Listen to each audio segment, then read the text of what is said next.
जय हिंद स्टूडेंट्स, स्वागत है आप सभी का हमारे YouTube channel Indian army lover में। और आज का हमारा जीके टॉपिक है भारत के प्रमुख बंदरगाह। तो चलिए शुरू करते हैं। अगर आप हमारे चैनल पर नए हैं तो हमारे चैनल को सब्सक्राइब करें और साथ में बेल आइकन भी दबाएं। और अगर आप हमसे टेलीग्राम पर जुड़ना चाहते हैं तो नीचे वीडियो के डिस्क्रिप्शन में मैंने टेलीग्राम चैनल के लिंक डाल दिए हैं, आप वहाँ से हमें से जुड़ सकते हैं। तो चलिए शुरू करते हैं। बंदरगाह यानी सी पोर्ट। सबसे पहली बात तो यही है कि ये होता क्या है। तो बंदरगाह एक ऐसा स्थान समुद्र या किसी नदी के किनारे जहाँ से हम सामान का आयात या निर्यात करते हैं। जैसे आप फोटोज़ में देख सकते हो, यहाँ पे समुद्री जहाज़ खड़े हैं समुद्र के किनारे और यहाँ से सामान की लोडिंग अनलोडिंग हो रही है, ठीक है ना। तो ये व्यापार के लिए बहुत महत्वपूर्ण स्थान है।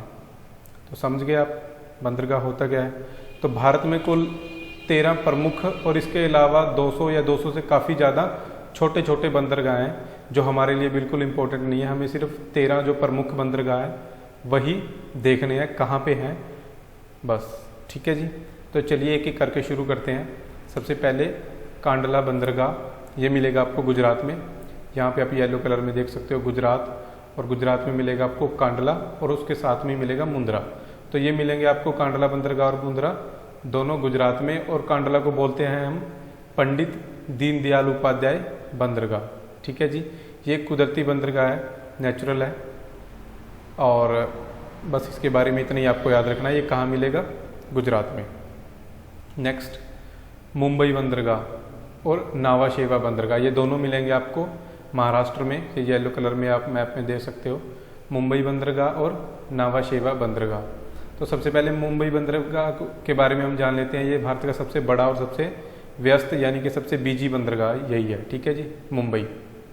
और मुंबई के बिल्कुल पास में ही आपको मिलेगा नावा शेवा बंदरगाह यानी कि जवाहरलाल नेहरू बंदरगाह, ठीक है जी। इसका दूसरा नाम है जवाहरलाल नेहरू बंदरगाह। इसको बनाया गया था ताकि जो मुंबई बंदरगाह है उसके ऊपर थोड़ा लोड कम हो सके, ठीक है जी। उसके ऊपर ज़्यादा आवाजाही होने के कारण उसके ऊपर लोड ज़्यादा था, तो उसके पास में हमने बना लिया नावा शेवा बंदरगाह। और ये भारत का सबसे बड़ा कंटेनर बंदरगाह भी है, ठीक है जी।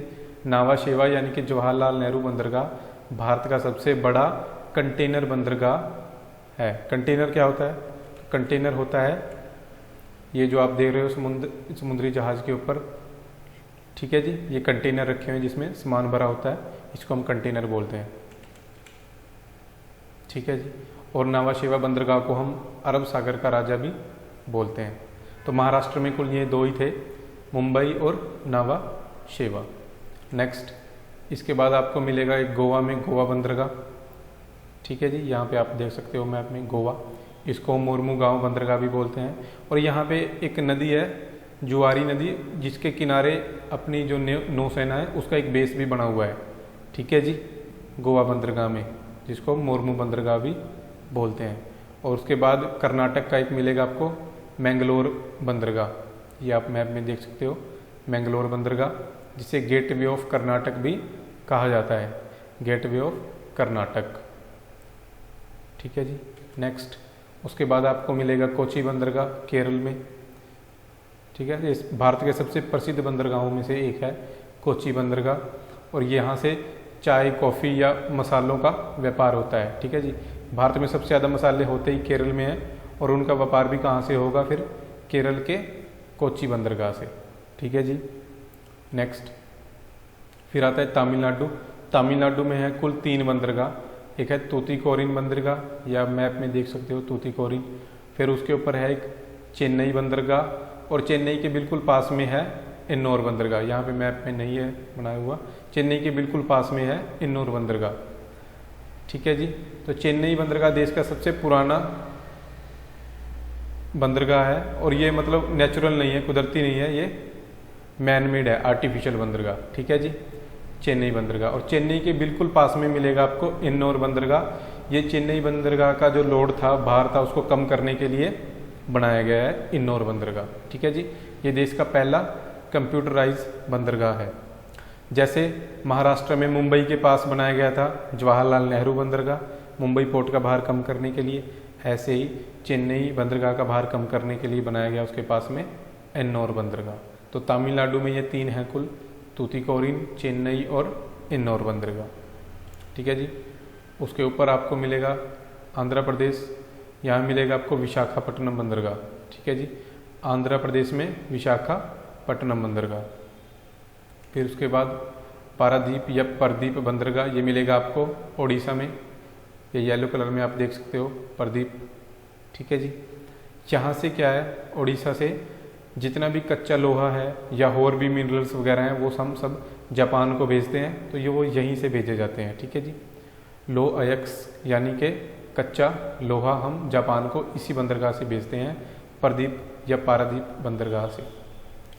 उसके बाद नेक्स्ट आपको वेस्ट बंगाल, पश्चिम बंगाल में मिलेंगे आपको 2 बंदरगाह, एक कोलकाता और दूसरा हल्दिया बंदरगाह। ये मैप में आप देख सकते हो, कोलकाता और हल्दिया। जो कलकत्ता बंदरगाह है वो हुगली नदी के किनारे है। ठीक है जी। गंगा नदी से एक नदी निकलती है, हुगली नदी, जो यहाँ पे बंगाल की खाड़ी में गिरती है। उस नदी के किनारे ही कलकत्ता शहर बसा है, हुगली के किनारे, और हुगली के किनारे ही आपको मिलेगा कलकत्ता बंदरगाह। ये भारत का दूसरे सबसे बड़ा और पुराना बंदरगाह है, कलकत्ता बंदरगाह। और उसी के बिल्कुल पास में मिलेगा हल्दिया बंदरगाह। इसको भी कलकत्ता बंदरगाह का भार कम करने के लिए बनाया गया है। ठीक है जी। हल्दिया जैसे चेन्नई का भार कम करने के लिए बनाया गया एन्नौर बंदरगाह, और मुंबई बंदरगाह का भार कम करने के लिए बनाया गया था जवाहरलाल नेहरू बंदरगाह। सेम कलकत्ता बंदरगाह का भार कम करने के लिए बनाया गया है हल्दिया बंदरगाह। ठीक है जी। उसके बाद पोर्ट ब्लेयर बंदरगाह, तो पोर्ट ब्लेयर शहर आपको मिलता है हमारे जो केंद्र शासित प्रदेश है अंडमान निकोबार, वहाँ पे, वहाँ की राजधानी है पोर्ट ब्लेयर। और वहीं पे आप मैप में देख सकते हो अंडमान निकोबार आइलैंड्स हैं, यहीं पे आपको मिलेगा पोर्ट ब्लेयर बंदरगाह। ठीक है जी। तो ये भारत के कुल प्रमुख बंदरगाह थे। आपको वीडियो कैसी लगी कमेंट करके ज़रूर बताएं, साथ में वीडियो को शेयर भी करें। और इसके अलावा हमारे चैनल पर एक 2000 महत्वपूर्ण जीके प्रश्न की वीडियो सीरीज़ चल रही है, उसके 14 पार्ट हो चुके हैं और नेक्स्ट पार्ट जल्दी आएगा। अगर आपने नहीं देखी तो वीडियो के डिस्क्रिप्शन में मैंने लिंक डाल दिया है, आप वहाँ से देख सकते हो। और साथ में हमारे जीके के काफ़ी टॉपिक कवर हो चुके हैं, जैसे गौतम बुद्ध, महावीर जैन और यूनाइटेड नेशंस वगैरह। ठीक है। इसके अलावा आप किसी और जीके टॉपिक पे कोई भी वीडियो चाहते हो तो प्लीज़ कमेंट करके हमें बताएं। Thank you.